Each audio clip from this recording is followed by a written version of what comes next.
Hello friends, welcome to Chandu trips and kitchen. పచ్చి పులుసు తయారీ విధానం. 50 గ్రాముల చింతపండు తీసుకోవాలి. కొన్ని వాటర్ పోసుకొని క్లీన్ చేసుకోవాలి. సన్న దుమ్మెమన ఉంటే పోతుంది. 2 గ్లాసెస్ వాటర్ పోసుకొని నానబెట్టుకోవాలి. 1 స్పూన్ పల్లీలు తీసుకొని వేయించుకోవాలి. కలర్ చేంజ్ అయ్యేంత వరకు వేయించుకోవాలి. 1 స్పూన్ నువ్వులు తీసుకోవాలి. ఇవి కూడా కలర్ చేంజ్ అయ్యేంత వరకు వేయించుకోవాలి.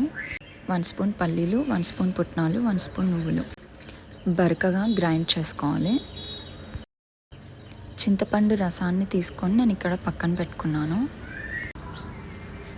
ఒక ఉల్లిగడ్డ, 2 పచ్చిమిరపకాయలు, 2 ఎండుమిరపకాయలు, కొత్తిమీర, కరివేపాకు సన్నగా కట్ చేసుకొని పక్కన పెట్టుకున్నాం.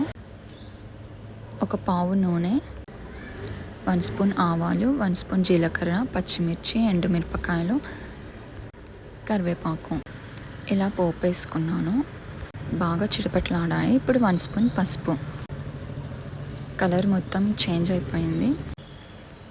ఇప్పుడు చింతపులుసులో ఈ పోపు వేసుకోవాలి. ఇప్పటిదాకా కట్ చేసి పెట్టుకున్నాం కదా ఉల్లిగడ్డ, కొత్తిమీర కలుపుకోవాలి.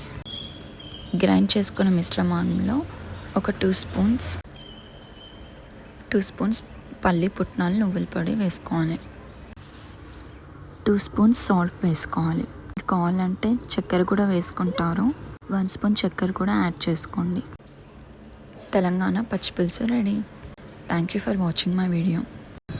పెసరపప్పుతో కాంబినేషన్ చాలా బాగుంటుంది. Thank you for watching my video. Give a like, share, subscribe.